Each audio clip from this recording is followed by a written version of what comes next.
Okay, Assalamualaikum. Good afternoon. So, medium record lah. Untuk yang ni kita record. Okay, so kita akan masuk subtopik yang kedua.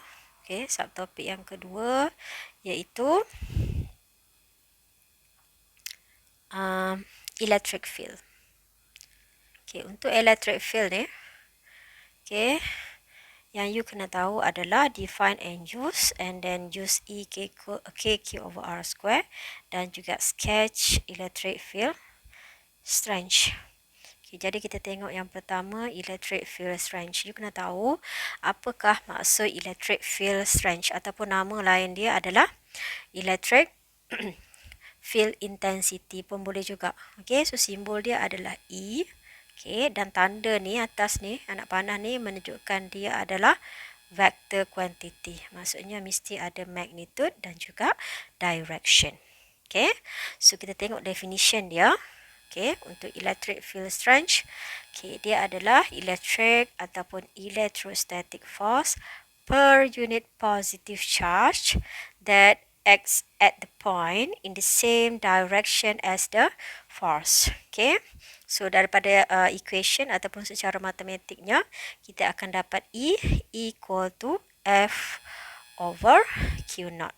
Okay, so kalau daripada sini you nampak ni, ini adalah vector quantity, E juga adalah vector quantity.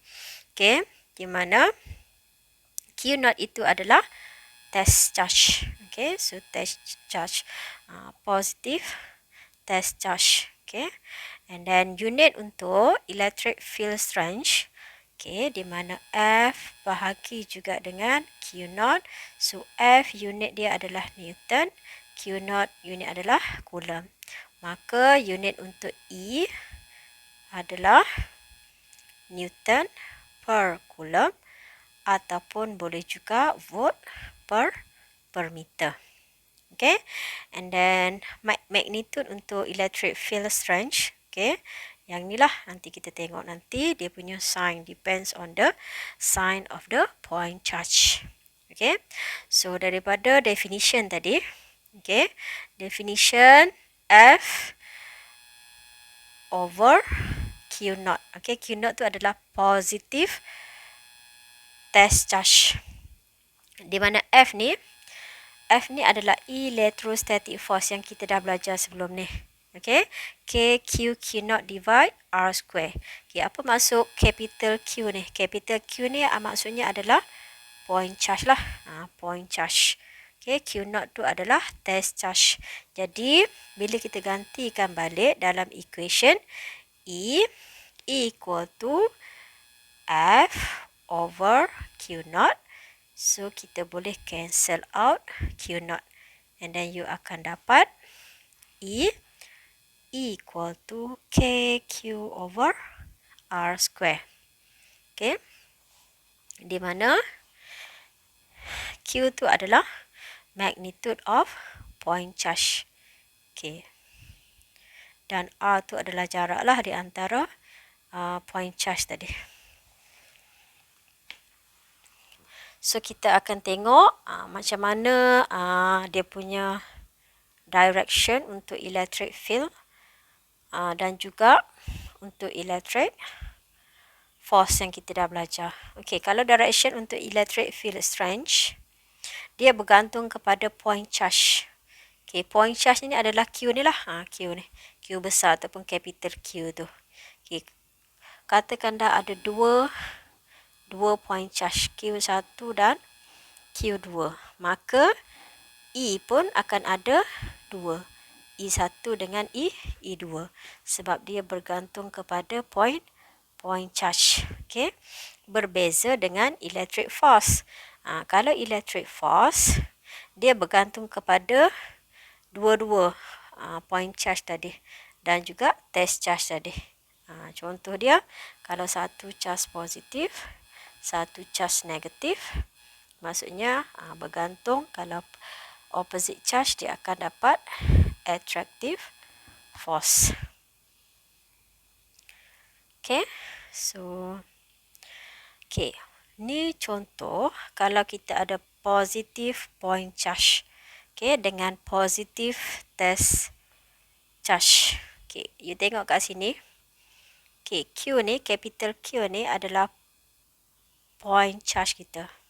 Okay, point charge, direction ni, yang menunjukkan anak panah keluar ni, ini adalah direction of the electric field. Okay, single point charge, positive, okay, charge. So, direction untuk electric field dia adalah outward, keluar. Keluar daripada point charge tadi. Kalau point charge kita adalah negatif, so direction untuk electric field strength adalah inward. Ni you kena ingatlah. Okay. So kalau daripada contoh yang pertama ni dia kata positive test charge. Okay, so kita tarik tadi Q yang positif ni, E dia adalah outward, keluar. So tarik, you akan dapat dia ke sebelah kanan. Untuk force pula, kenapa ke sebelah kanan? Sebab di antara point charge dengan test charge positif. Same charge. So, kalau same charge, dia akan repel. Sebab tu force dekat test charge tu adalah ke sebelah kanan. Okay. Yang kedua, negative test charge. Okay. So, kalau negative test charge, point charge dia masih sama. Point charge dia adalah masih lagi positif. Yang negatif yang ni, yang Q0 ni. Q0 ni kita panggil test charge. Jadi, E dia tak berubah. Kalau untuk yang ni, E dia masih lagi outward. Okay, sebab daripada point charge kita positif, dia akan keluar lah. So, keluar dia akan ke sebelah kanan untuk electric field dia. Tapi, untuk force dia, you kena tengok sign untuk kedua-dua charge tadi. Di antara test charge dan juga point charge. Untuk yang ni, test charge dia positif dan test charge dia negatif, point charge dia positif. Jadi, dia akan attract. Sebab tu force dia adalah ke sebelah kiri, in opposite direction. Okay, tadi positif point charge. Sekarang kita tengok negative point charge. So, kalau negative point charge, dia punya direction untuk E dia adalah inward. Masuk ke dalam. Okay, masuk ke dalam charge inward.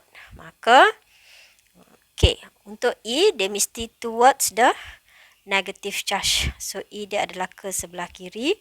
Untuk direction of force, okay, electric force, mesti depends on the sign for both point and test charge. So, kalau kita perhatikan yang ni, minus dengan plus. So, opposite sign, maka dia akan dapat attractive force. Jadi, force dia to the left lah, dekat positive test charge. Okay, untuk negative test charge pula, okay, E dia masih sama, masih lagi ke sebelah kiri. Sebab kita refer kepada point charge kita ini. Okay, E dia masih ke sebelah kiri. Dan F dia mesti depends on the both charge. So, dua-dua charge negatif, maka dia akan repel to each other. Okay. Okay, ini contoh lah. Okay, contoh ni, dia ada 2 point charge. Okay, tadi madam dah beritahu dah, kalau 2 point charge, 2 kan? So, kalau 2 point charge, maksudnya mesti ada 2 E. E1 dan E2. Kenapa? Sebab electric field strength bergantung kepada point charge. Kalau ada 3 point charge, maka ada 3 electric field. Okay. So, untuk contoh yang ni ada 2. Dua-duanya adalah negatif. Jadi, dia suruh you calculate magnitude and direction of the electric field intensity at P. Maka kalau at P, you kena lukis dekat P lah. Kena lukis direction of electric field and then kena kira. Magnitude ni maksudnya you kena kira nilai. Nilai untuk E1 dan juga untuk E2 due to Q2. Okay, dan soalan kedua dia nak net electric force exerted on Q0. Positive 1 micro if it placed at P. Kalau Q0 ni dia letak kat situ lah. Okay, dan jarak from Q1. Okay, so kita tengok soalan pertama dulu. Magnitude and direction dekat P.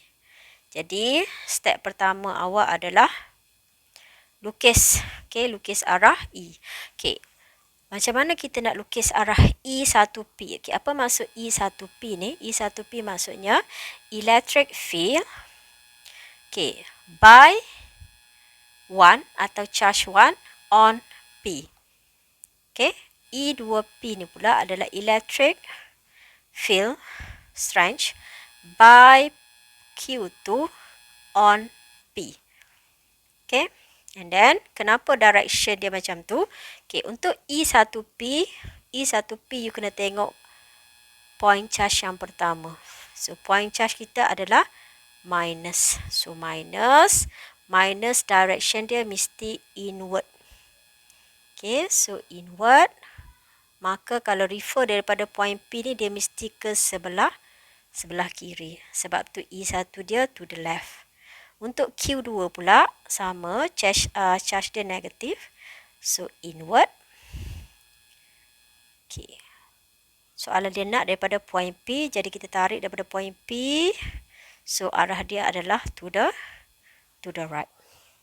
So kita dah tahu dah dia punya direction of E at point P due to Q1 and Q2. Next step kita kena kira E1P. Ini kita kira magnitude. Okay, magnitude dia. So untuk magnitude tidak perlu letak dia punya sign. Letak dia punya nilai sahaja. Okay, letak nilai sahaja. And then you akan dapat jawapan dia ni lah. Dan jangan lupa untuk jarak ni mesti tukar kepada meter. Okay, sebab unit dia adalah Newton per coulomb. Okay, bila dah you kira dia punya nilai EP tu, and then you kena tulis dia punya arah dia lah. Okay, arah dia tadi adalah to the left ataupun towards Q1. Okay, untuk yang kedua E2P kan. E2P pun sama, guna equation yang kita dah terbitkan daripada force per unit test charge tadi. Okay, dan charge yang kedua ni pun sama, tidak perlu letakkan dia punya sign dia. Okay, you just ignore dia punya sign. Okay, ignore saja sign dia tu. And then kita akan dapat 5 kuasa 5. Dan tulis dia punya arah dia ke sebelah kanan. Okay, towards Q2 ataupun to the right. Okay, kita dah ada dua-dua nilai E1 dengan E2. Maka dia nak net kan. Net ni maksudnya perjumlahan. Okay, tapi you kena ingat, walaupun dia nak perjumlahan, kena tengok arah dia juga. Okay, tadi arah dia adalah opposite. Jadi dia letaklah yang ni to the left, yang ni to the right. So letak arah dia, and then you akan dapat nilai dia tadi.